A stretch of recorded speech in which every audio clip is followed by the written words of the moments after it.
आप जानते हैं आपके जीवन में जहां परमेश्वर आपको ले जाएगा, बहुत सारे इंस्ट्रक्शंस आएंगे मार्ग में. Do you know where you will go in your life? There will be many instructions on the way, along the path. You have to have sharp ears to discern what the Lord is saying. आपको तेज सुनने की क्षमता चाहिए परखने के लिए प्रभु जो आपसे कह रहे हैं उससे.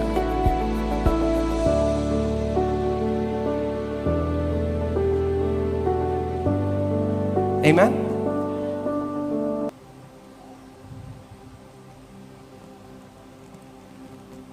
So, जब ये कलीसिया शुरू हुई और हम करीबन 80 लोग थे और चर्च बढ़ रहा था जल्दी जल्दी, तो एक कपल मेरे पास आए और बोला हम आपकी पूरी मिनिस्ट्री स्पॉन्सर करना चाहते हैं. When the church began to grow, we were about 80 people, and a couple came in and said, "We want to sponsor your entire ministry."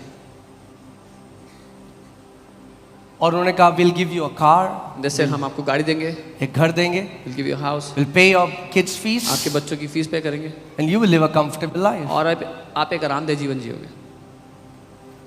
अब आप सोच सकते हैं जब आपके पास कुछ नहीं है Now you can imagine when you have nothing, और कोई आके ऐसा बोले, and someone comes तो and you says might this, think it's an answered prayer. तो आपको लगेगा ये तो प्रार्थना का उत्तर है. And then as I slept, और जब मैं सोया, I heard God's voice. मैंने प्रभु की आवाज सुनी. Don't say yes to them. They will control the ministry and muffle your mouth, and you will not be able to say what I want you to say. उनकी बातों को मत सुनना, उनको मत मानना, नहीं तो वो सेवकाई पर नियंत्रण कर लेंगे, तुम्हारे मुंह पर लगाम लगा देंगे और तुम वो नहीं कह सकोगे जो मैं कहना चाहता हूँ. Can you imagine when you don't have anything आप कल्पना कर सकते हो जब आपके पास कुछ नहीं है and somebody tells you they will give you a nice house, a car, pay the fees of your kids and give you a handsome salary? और कोई आके कहे आपको घर देंगे, गाड़ी देंगे, आपके बच्चों की फीस पे करेंगे, अच्छी तनख्वाह देंगे. मगर आंखों देखी चीज हर समय अच्छी नहीं होती. But what you see from your eyes is not good all the time. जब भी आप परमेश्वर को ओबे करोगे उसका प्रतिफल बहुत महान है. Whenever you will obey the Lord, there will be a huge reward for it. और मैं प्रभु का कोटि कोटि धन्यवाद करता हूं कि मैंने हाँ नहीं बोला उन्हें. And I thank the Lord a billion times that I did not say yes to them. Amen. आज चौड़े में वो बोल सकता हूं जो मेरा यीशु कहता है बोलने के लिए. I can boldly proclaim today what my Jesus tells me to say. Amen. Hallelujah.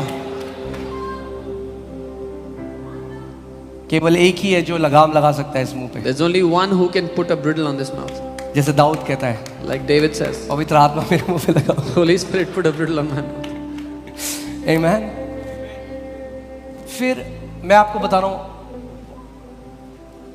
आप जब भी किसी ऐसे आप बेटे को देखोगे, बेटी को देखोगे, कोई भी जो बढ़ रहा है, जब आप उनसे पूछोगे ना तो उनके जीवन में बहुत सारे एरिया हैं जहां पर उन्होंने परमेश्वर को ओबे किया. When you ask a daughter or son of God, when they are growing, you will see there are many areas in their life where they have obeyed the Lord. वो हम ध्यान नहीं देते कई बार. That we don't focus on many times.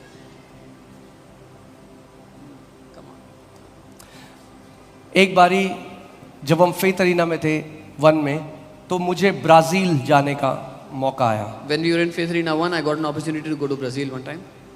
और वहाँ पे मुझे मिलना था परमेश्वर के बहुत ही अभिषेक लोगों से, हाइडी बेकर और डैनियल कोलेंडा और pastor Bill Johns, all these amazing men of God. And I had to meet many anointed men and women of God. It was a very secret meeting, only like 15-16 of them. 15-16 लोग की एक secret meeting थी. और pastor बबांग और मैं जा रहे थे. Pastor Babang and I, we had to ticket book था, वीजा लगा था. The ticket was booked, we had our visas.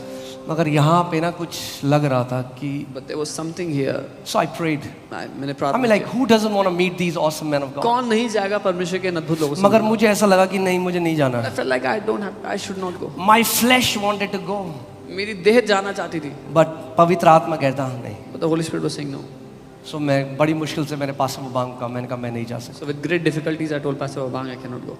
और उस दिन पहली बार मैं बैठा था भीड़ में, And that day, first time I was sitting in the crowd.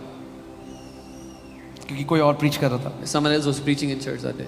और परमेश्वर ने मुझसे बात करी और प्रभु ने कहा, And the Lord spoke to me and said, मेरे बेटे, my son, जो तू वहां लेने जा रहा था, what you are going to get there, मैं तुझे यहाँ पे दे सकता हूँ. I can give it to you here. और मुझे लोगों के नाम आने लगे. And I started to get पहली people's names. Bar. First time.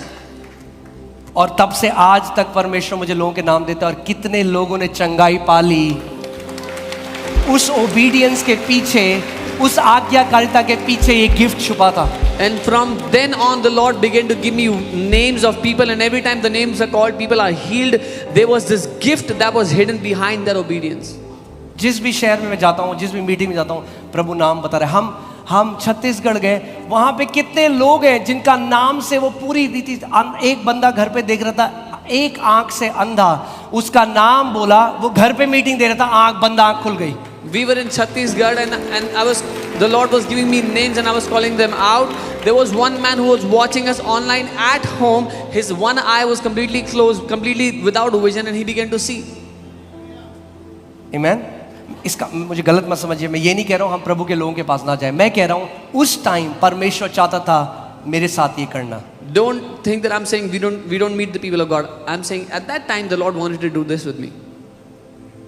There is always a reward on the other side of obedience. हमेशा एक बड़ा प्रतिफल है आज्ञाकारिता की दूसरी तरफ। Amen? Amen. Hallelujah.